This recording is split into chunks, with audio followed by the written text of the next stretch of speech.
Welcome to another episode of the Profitable Home Services Podcast. I'm so glad you were able to join us again for today's episode. Today, I'm going to deviate a little bit from our normal routine, I guess, if you want to say it. We're bringing in a podcast guest and talking about a topic together. I thought I would talk about being grateful. I know it's a little cliche. As I'm recording this, it's the month of November and everybody's talking about Thanksgiving and that type of thing. So one time of the year that people in America tend to stop and think about thankfulness. I'd like to challenge you to think about thankfulness and gratitude and those types of things, serving others, serving with a servant's heart, those types of concepts year round. In the home service industry, when we serve our customers and our team and our vendors with the whole cliche of the attitude of gratitude, we come from that type of a mindset. You'll find that sales will be higher because your average ticket price will increase. You'll have more repeat sales. You'll have a happier team working with you. Your vendors will be happier to serve you and work with you and help you be more successful. And why is that? Well, I think it's because we enjoy being around people who are grateful and thankful and that type of thing. Unfortunately, our society has slipped into this "you owe me" bit.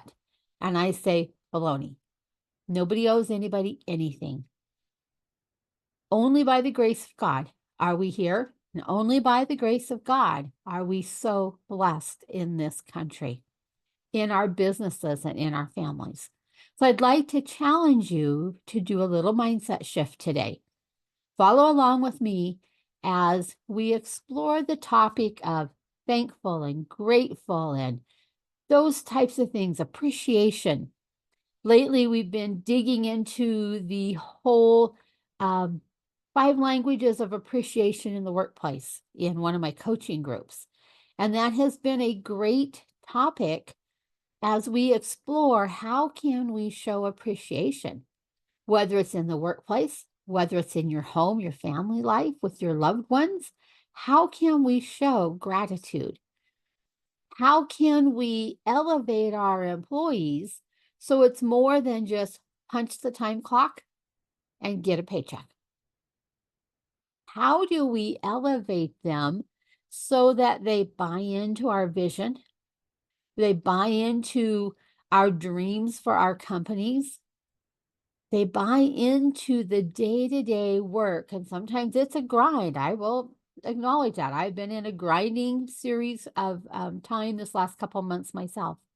Sometimes it's a grind, but how do you get your team to come alongside you and say, hey, I got this. Let's do it together. How do we build out a team like that? How do you build out customers who say, you know what, this is the most amazing company I've ever worked with. You've got to go call Joe, or you got to call Sam, whatever that might be. How do we get our customers to be our raving fans? Well, I say it all comes back to this attitude of gratitude. This being grateful, being thankful, being aware of how blessed we are. If you were to spend time in a third world country, you would definitely come back here to America and say, we are blessed beyond measure. So how can we stop and think of ways, think outside the box? How can you build out relationships with your team? How do you get to know them on a little bit deeper level? How do you find out what their favorite things are? How do you find out how they need to be felt, to feel appreciation? And I'm thinking again of the 5 love languages book. In your personal world, we've got 5 choices. They're acts of service, physical touch, words of encouragement, gifts where you give people a gift to show your appreciation, and quality time. Well, every one of us has at least two of those as our major love languages. And when you can speak other people's love languages, they feel appreciated. Now, in the workplace, there's just a slight little takeoff on that. But let's talk about that for just a moment. Quality time, spending time with somebody. Well, in your personal life, it's probably somewhere along the lines of maybe go for a walk with somebody, go attend an event, spend some time on the phone, maybe with a family member who doesn't live close by, or hop on a Zoom call or something like that. In the workplace, it might be stopping by somebody's desk or wherever they work in your company and just spend a minute and ask them a couple questions, check in and ask them how their day is. Little things like that change it up in the workplace. Gifts in your home life. Well, some people really thrive on when you bring them a small gift. I will give you an example of that. My little grandma, up until the day she died, anytime I would come to visit her, she always had a little gift bag with something in it for me. Now, that's not one of my love languages, but as I grew up and matured, I realized that I needed to have a little gift of some sort when I went to go see my grandma, because she would light up. Well, in the workplace, we have to be a little more careful how we do that type of thing. A little bit harder. You got to think a little bit harder. How can we show appreciation through gifts to our team, maybe to a vendor, maybe a supplier, somebody along those lines. Maybe it's a customer. I've had clients over the years where I've given them a special little gift because I know that that meant something to that person and they felt heard and they felt seen. How do we do words of encouragement in a home life and a family life? It might be just saying, letting somebody know how much you appreciate them, or the fact that they look nice in wearing whatever they've done, or they've gotten their hair styled differently, or who knows what. In the workplace, words of appreciation are when you do a one-on-one, telling somebody that they've done something well, not just the blanket, hey guys, great job, we did this, we got this nailed, we're good. But going up and say, Mary, I really appreciate you staying late the other day and helping me get this thing taken care of. Or Joe, thank you so much for helping Bob when he was struggling on that job. Little things like that can go a long ways for an employee to feel seen or heard. Well, how about a vendor? Can you show some words of appreciation to a vendor?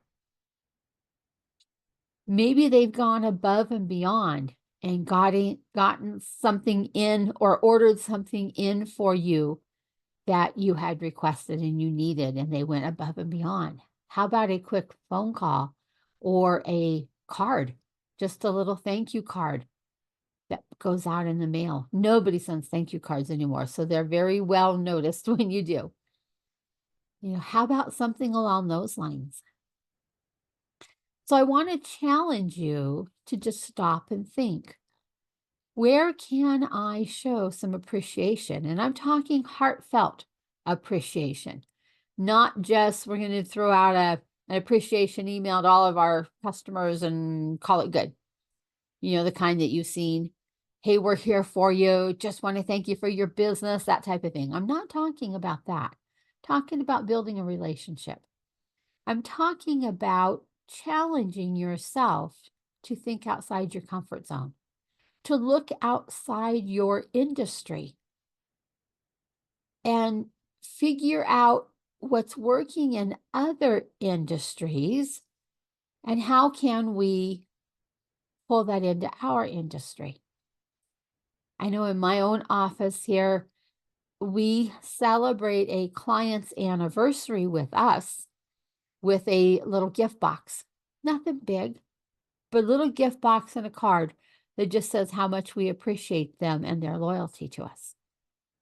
Now, I know other accounting and coaching firms don't do that type of thing, but that's something we've chosen to do because we want to build that relationship. We want people to realize that, hey, you've been with us another year. That's important to us. We want them to feel cared for and valued. Well, what can you do for your customers? How could this affect your bottom line since this podcast is all about finding hidden profit leaks? Do we have hidden profit leaks because we're not intentional about showing appreciation and saying thank you? Do we have hidden profit leaks because we've not made our team feel heard and seen? We've been in too big of a hurry just getting the work done that we've forgotten to include them. We've forgotten to keep the antenna up and pay attention. What's going on in their lives? How can we come alongside them, especially during a time of real need? How can we celebrate with them when they've got something good happening in their lives? How can we reward them for going above and beyond? How can we take this out to our customers? Do we have hidden profit leaks, and is it affecting the lifetime value of a customer if we're not being intentional about setting those relationships?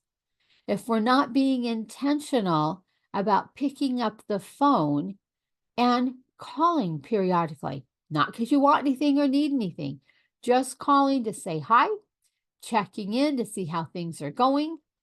How are you enjoying your whatever it is you've done for them? And this is over and above what your team may have done in a happy call or whatever you want to call it, a follow-up call. This is you as the owner of the business. And wait a minute, I know where you're going. You're already saying, but I'm so busy. I don't have time to do this type of thing. I know you don't. But what if? What if you put a half an hour a week on your calendar and just made a few phone calls each week? What would that do to your bottom line revenue or your bottom line profits? What kind of an effect could that have? How many more referrals would you get? How many more repeat jobs could you get?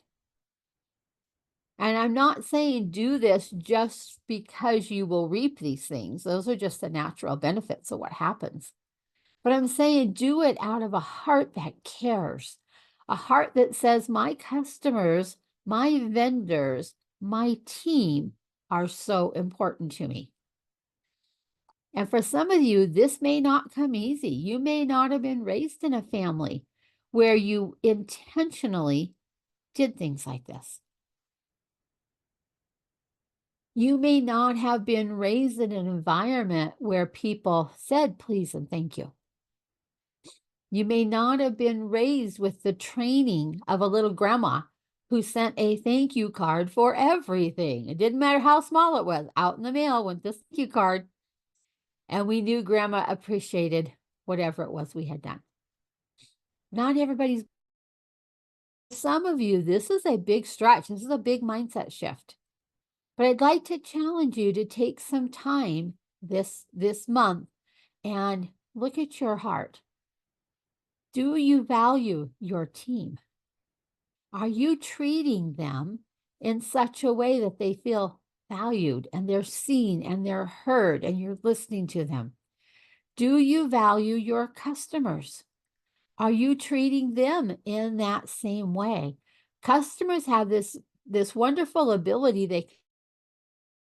All they have to do is just walk out of your business and go to the next person. And sometimes we don't even realize that has happened. So I want to challenge you to think, to stop, take a few minutes and go, what if? What if I could carve out a half an hour a week? What if my team and I could be more intentional about saying thank you? What if? What if we started sending some handwritten cards, a handwritten thank you card to every customer after the job is completed? What if? What if? It could go way further than those few things that I've suggested. But what if? What if we could turn your business into one that operates with at a whole amazing level of gratitude? What would that do for your standing in your local community? What kind of buzz would there be around your business and your ability to make people feel seen and heard and appreciated? Wow, talk about going against the tide. Here in America, nobody hardly ever says thank you. And they're just on to the next transaction. Well, how about if we're different and we choose to do things completely different than your competitors do? How about if you invested in one of those programs where they mail out something on your behalf for your clients or your customers? What about? What would that do? Stop and think about what would that do? What could it do to your bottom line? What could it do to your employee satisfaction? Could it reduce the turnover in your company? Could it lengthen the amount of time that your great employees, your team members stay with you? Could it increase your productivity and your revenue goes up for the same number of people? I would think all of those things could and would happen. So coming back to what if? What if you decided I'm going to implement what Diane's talking about today? If you decided that and then started turning your business around through the simple act of gratitude, thankfulness, appreciation, all the above. Well, I would be remiss if I didn't do that for you guys.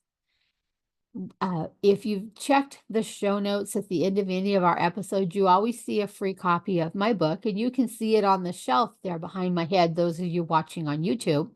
It is Your Path to Profits book. We give those out constantly. And unlike some of the other, quote, free books, we don't charge shipping and handling or anything like that. That's truly something that we just give out of the generosity of our heart. But over and above that, we've been trying to offer a free little gift at the end of every episode. And so I wanted to talk to you about some of those and just show you those. And then you'll have the ability to download any of the ones that I'm showcasing today. I've got 3 of them that I'll be sharing with you. And feel free to download them, use them in your business. I'm all about building a relationship with you. I want you to feel heard and seen and listened to. I want you to be tuning into this podcast because you're getting valuable information from it. And I want you to choose to decide that I want to see what else Diane has to offer. I want to check out her programs, her coaching programs. I want to become part of this community where we're finding hidden profit leaks. I want to be a part of that. But it's not because I tried to sell you something. It's because you resonate with my heart. And my heart is gratitude and thankfulness and appreciation. So saying all that, I'm going to open up 3 different files. For those of you watching on YouTube, you'll be able to actually see the files. For those of you just listening on one of the audio type platforms, the files will be attached in the show notes. So you'll be able to see them at that point in time. But follow along with me, if you will, as we talk about 3 free gifts that we have for you.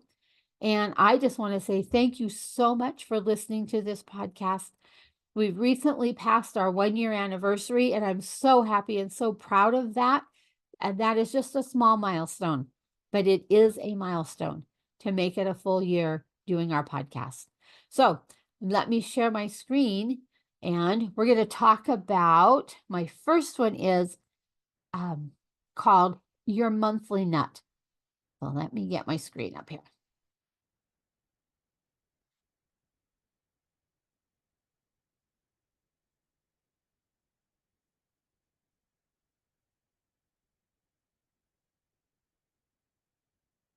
The monthly nut exercise is a great way for you to determine what are the actual costs that you have to pay out of your business every single month.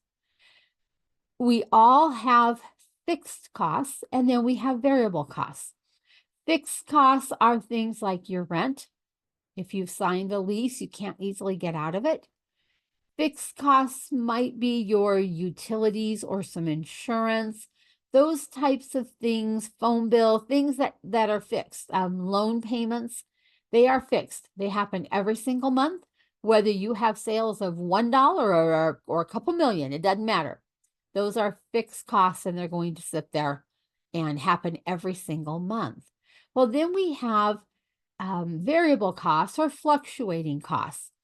Those costs might include marketing. They might include some of the supplies. Now, I'm not talking about your materials for jobs in any of these calculations. I'm only talking about your monthly costs. And I'm not using the word overhead on purpose because a lot of times people equate the word overhead to what's sitting on your P&L. And your monthly net or your monthly costs include loan payments, and they don't sit on your P&L. So I want you to think about those types of things. The goal of this exercise is to figure out what that monthly net or what those monthly costs are, and then to be able to look at the calendar and figure at what point in the month have we covered our costs. And then from that point on, you're in profit mode. Now, wouldn't that be a nice number to know? At what point in the month are you in profit mode? Is your business in profit mode at the 28th of the month? I hope not. I hope it's much earlier in the month than that. But let's say it was the 28th of the month. You're working so hard and the profit's just evaporating and you're not able to bring home very much. You're barely able to pay yourself. But what if we were able to scale back some of the expenses and increase your revenue, and now that monthly net is now met on the 25th of the month? You just gained 3 more days of profit. So I want you to think about that in your business. What is my monthly net? My monthly net, again, being all those costs that must go out in a given month. So in this example, we've got some weekly costs of maybe some payroll and payroll taxes, monthly costs of rent and office supplies and bank fees, merchant fees, that type of thing, some travel and meals and business development and repairs and marketing and advertising, utilities, loan payments, those types of things. And just trying to get your head wrapped around what is this monthly net. Don't forget to pick up things like insurance and IT support and maybe some legal fees if you need those from time to time. Just because you don't pay it every single month doesn't mean it shouldn't be factored in. So what is your monthly net, and at what point in the month have you covered it? I know in my own business, we have been working on this and we've been inching our way up, and our monthly net is now covered by about maybe the 16th or 17th of the month, maybe the 18th, right in that range. We used to be one of those companies that was at the end of the month before we finally covered the monthly net. And so it feels really good to know that we're able to cover that net that much earlier in the month. So I want to challenge you. Download this little Excel spreadsheet and let's figure out what your monthly net is. If you need some help or you need somebody to walk through this with you, I'm happy to hop on a Zoom call. These are the types of exercises that we go through in my Profit Amplifier group. So we're happy to have you check this out and see if this can be of help to you.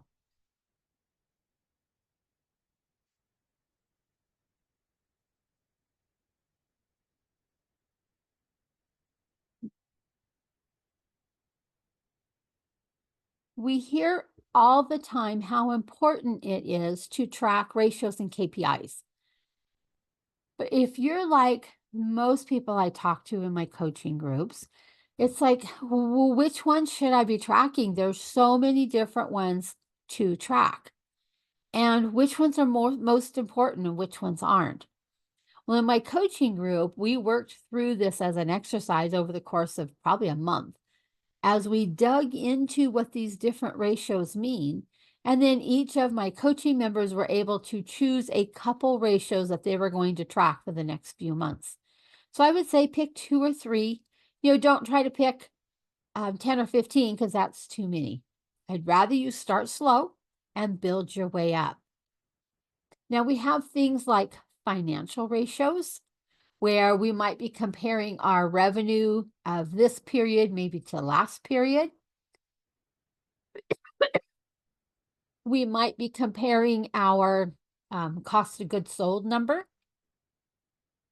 from this period to another period because we're always trying to increase your gross profit margin. So those are some of the financial ratios. So comparing revenue, cost of sales, gross profit, net profit, those types of things are great financial ratios to track. Pick one maybe in this area or pick two in this area, and let's track them for the next 90 days. There's also KPIs in the sales area. Might be something around the number of sales, or maybe something around the average ticket price, number of new customers or repeat customers, the number of times we were able to offer an upsell, or might be a sales closing percentage. These are all great numbers to track. But here again, only pick maybe one. Start out setting yourself up for success and not for failure. Many of you are using software like Service Titan or Sarah or some of those, House Call Pro, any of those. A lot of those softwares will give you these numbers. Document them. Write them down somewhere. Maybe you need to start a little spreadsheet or a Word doc and start dropping these numbers in so that you can see, are you gaining in ground as you're working through these KPIs. We might even be looking more in the production area. What's our callback rate? Are we increasing or decreasing our callback rate? Hopefully you're decreasing and not increasing it because they're costly. Maybe in something along the lines of an hourly production rate or the number of customer reviews. Some of those types of things in the production area are great to track. But here again, don't get hung up on trying to do too many all at once. Let's look in the marketing area. We might be looking at things like the return on ad spend or your customer acquisition cost. We might be looking at the cost per lead or customer lifetime value. So there's any number of things that we could be looking at and tracking. We might be looking at average callings when you get calls coming into your office. Don't want them too short, but we really don't want them too long either. We want to keep them in a particular range. We might be looking at breakage that may have happened in a customer's home. That might be one that we want to look into if that's a problem in your business, or employee turnover, some of those types of things. So there's a lot of different KPIs and ratios that you can track in a home service business. Pick two or three and spend 90 days working on those. And I guarantee whichever two or three you pick, if you are intentional about watching these over 90 days, those numbers will start to improve because we know that whatever we are tracking and paying attention to will improve. That's just how it works in business.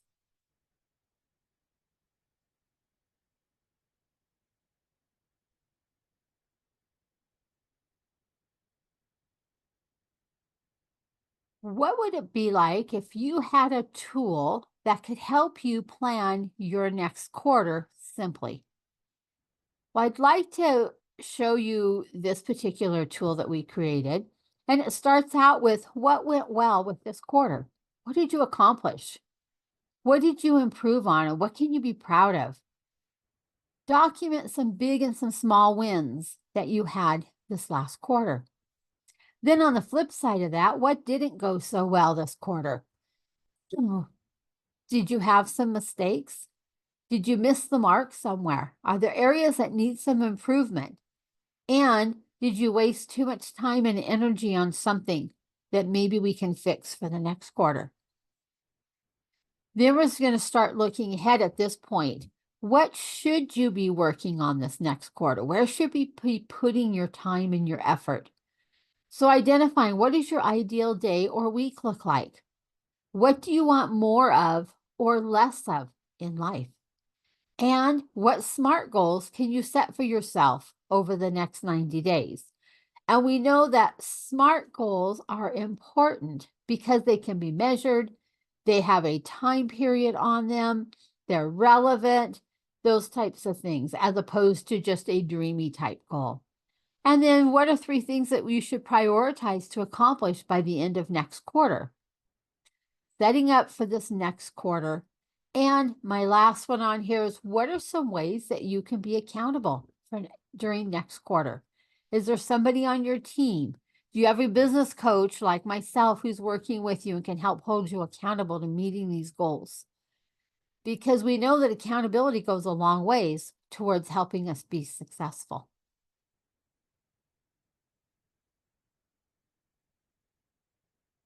Well, I hope you enjoyed seeing these and listening to me describe these 3 free tools that we have for you. Be sure and claim all 3 or any one that you like.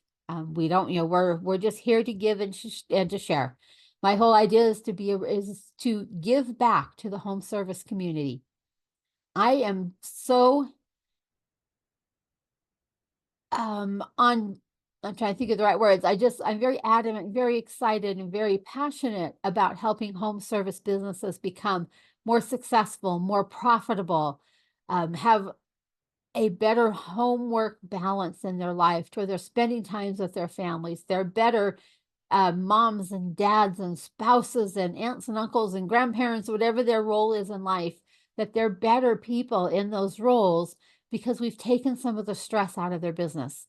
We've helped them meet the financial needs in their business. And so now they can transfer that to their home life and have a better home life. Their employees are working for a better company and their employees have a better home life as well.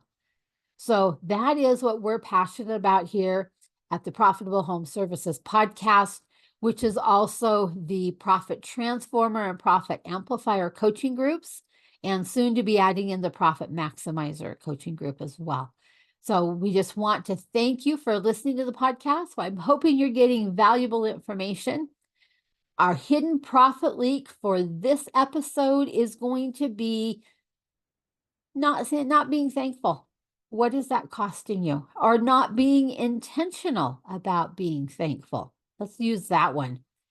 Because you might be thankful, but if you don't ever express it, what is that costing you? What is it costing you in your bottom line profits? Definitely a hidden profit leak, and one that is easy to plug if you become intentional. You choose to become intentional about it.